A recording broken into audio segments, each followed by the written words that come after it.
The town of Hollow Creek had always lived in the shadow of Whispering Hollow. The forest stood at the edge of town. It was a dark and brooding presence. Locals told tales. They spoke of eerie whispers carried on the wind. They described ghostly figures glimpsed through the trees. Legend said that the forest was cursed. It was a place where the veil between worlds was thin. Many had entered, few had returned. The stories were unsettling. They piqued the interest of Renée Dubois. Renée was a young journalist. She had a thirst for the unexplained. Drawn by the mystery of Whispering Hollow, Renée arrived in Hollow Creek. She was determined to uncover the truth behind the legends. Armed with her notepad, camera, and a healthy dose of skepticism, she prepared to face the unknown. This was Renée's biggest story yet. Little did she know, it would be her last. Renée was known for her tenacity. She was a force to be reckoned with. She had a knack for uncovering the truth.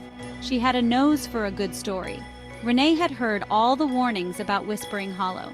The locals pleaded with her not to go. They told her it was too dangerous, but their warnings only fueled her determination. She wouldn't be deterred. Not this time. Renée believed that every story deserved to be told, even the ones whispered in fear. She saw this as her chance to expose the truth. She would separate fact from fiction. She was prepared for anything, or so she thought. As she stood at the edge of the forest, a cold wind blew through the trees. It seemed to whisper her name. A shiver ran down her spine. She dismissed it as nerves. Taking a deep breath, Renée stepped into Whispering Hollow. The moment Renée entered the forest, the atmosphere changed. The air grew heavy. It was thick with the scent of damp earth and decaying leaves. The sunlight struggled to penetrate the dense canopy above, casting long, eerie shadows that danced around her. The forest was disorienting. The trees seemed to press in. They choked out the light and sound. It felt like the forest itself was watching her. Renée pressed on, her boots sinking into the soft, yielding ground. She meticulously documented her surroundings. She noted the strange flora, the unnatural stillness of the forest. There were no birds singing. There were no animals rustling in the undergrowth. Only the sound of her own footsteps broke the silence. As she ventured deeper into the woods, the feeling of unease intensified. The forest was toying with her senses. She couldn't shake the feeling that she was being watched. Hours seemed to melt away as Renée delved deeper into Whispering Hollow. She lost track of time. She was captivated by the oppressive atmosphere. Despite the lack of sunlight, she didn't need her flashlight. The forest seemed to emit a faint, ethereal glow. It emanated from the trees themselves. It painted the surroundings in shades of gray and green. Renée paused, catching her breath. She leaned against a gnarled oak. Its bark was cold and strangely smooth beneath her touch.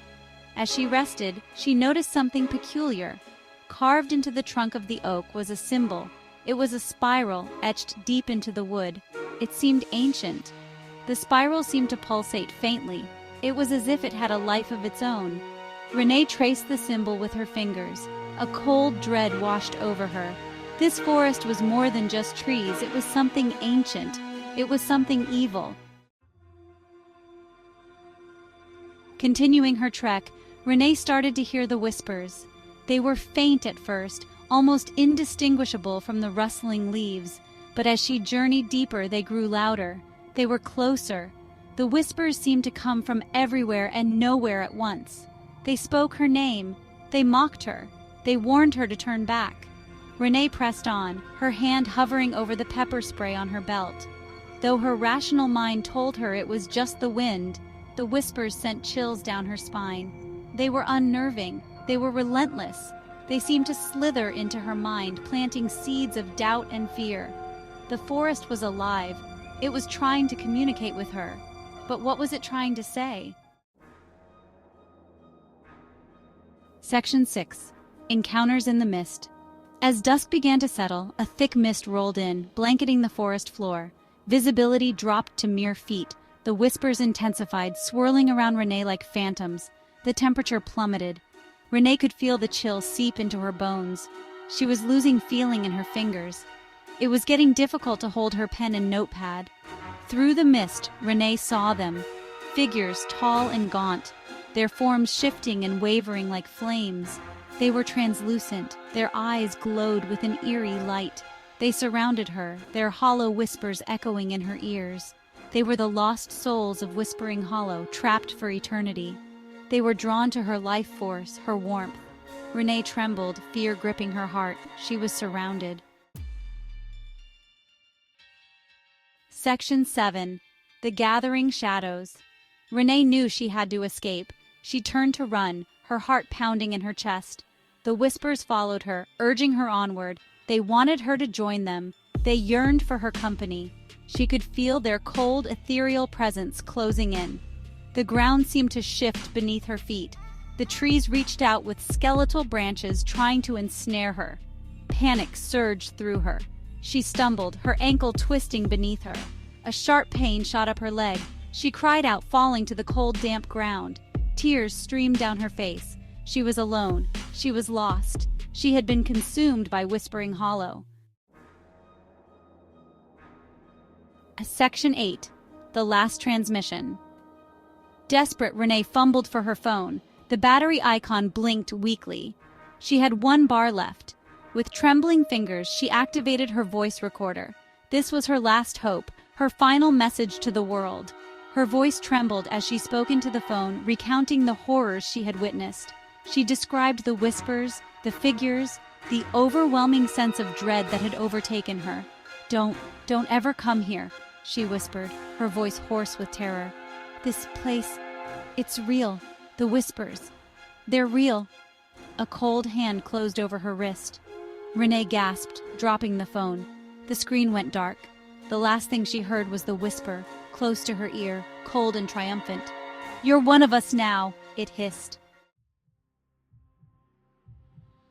Section 9. The Unanswered Question. The next morning, Renee's phone was found lying on the forest floor. The voice recording ended abruptly. There was no sign of Renee. Search parties scoured Whispering Hollow for weeks, but she was never found. The forest had claimed her. Some say she wanders the woods now, another lost soul whispering on the wind. A cautionary tale for those who dare to uncover the secrets of Whispering Hollow. The legend of Whispering Hollow lived on, more potent than ever. A chilling reminder that some mysteries are best left unsolved. The forest stood silent, its secrets kept safe within its shadowy depths. The whispers continued. They were waiting for the next soul brave enough or foolish enough to enter.